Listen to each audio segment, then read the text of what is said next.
Halo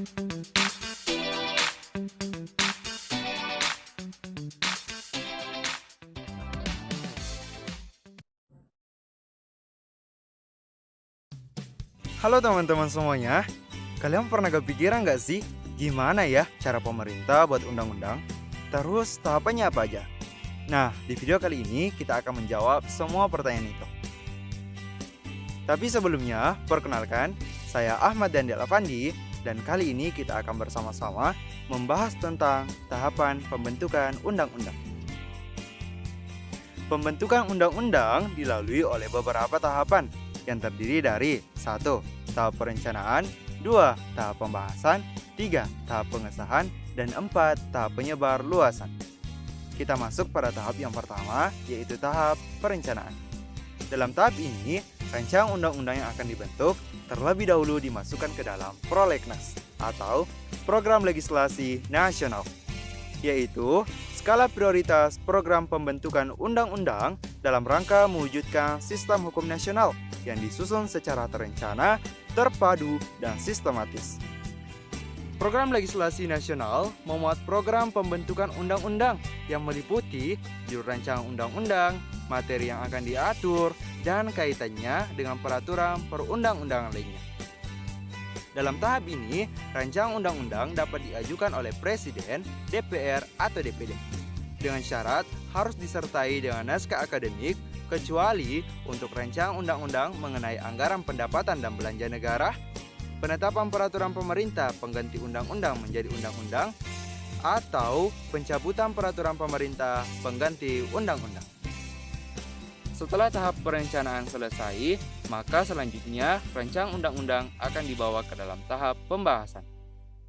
Pembahasan rancangan undang-undang dilakukan oleh DPR bersama Presiden atau Menteri yang ditugasi. Pembahasan rancangan undang-undang tersebut harus melalui 2 tingkat pembicaraan dalam sidang rapat paripurna, yakni pembicaraan di tingkat 1 dan pembicaraan di tingkat 2. Pembahasan di tingkat 1 dapat dilakukan pada rapat komisi, rapat gabungan komisi, rapat badan legislasi, rapat badan anggaran, atau rapat panitia khusus.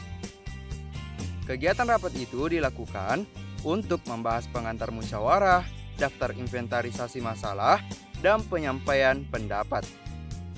Adapun di tingkat 2, yakni terkait dengan penyampaian laporan berisi proses, pendapat mini fraksi, pendapat mini DPD, dan hasil pembicaraan tingkat 1.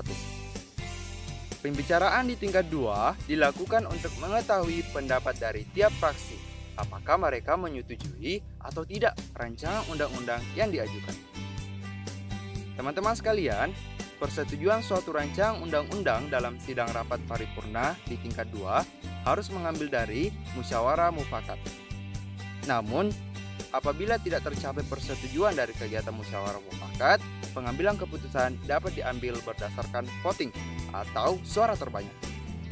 Suatu rancangan undang-undang yang gagal mencapai persetujuan dalam sidang rapat paripurna di tingkat 2, maka rancangan undang-undang tersebut tidak boleh diajukan kembali dan otomatis dibatalkan. Sedangkan rancangan undang-undang yang telah disetujui akan dibawa ke dalam tahap pengesahan. Dalam tahap pengesahan, rancangan undang-undang yang telah disetujui akan diberikan kepada Presiden Republik Indonesia. Presiden memiliki waktu selama 30 hari untuk mengesahkan rancangan undang-undang tersebut. Namun, jika dalam jangka 30 hari rancangan undang-undang tidak kunjung disahkan, maka secara otomatis rancangan undang-undang tersebut dianggap sah dan wajib diundangkan. Rancangan undang-undang yang telah sah kemudian dikembalikan kepada DPR dan pemerintah untuk dimasukkan ke dalam lembaran negara dan disebarluaskan. Pada tahap terakhir, yaitu tahap penyebarluasan, rancangan undang-undang yang telah diundangkan akan disebarluaskan melalui berbagai media, baik itu media cetak maupun media elektronik. Penyebarluasan dilakukan untuk memberikan informasi dan memperoleh masukan masyarakat serta pemangku kepentingan tentang undang-undang yang baru disahkan. Nah, teman-teman, gimana? Udah tahu kan tahapan pembentukan undang-undang? Oke, mantap. Semoga ilmu ini bermanfaat dan sampai jumpa.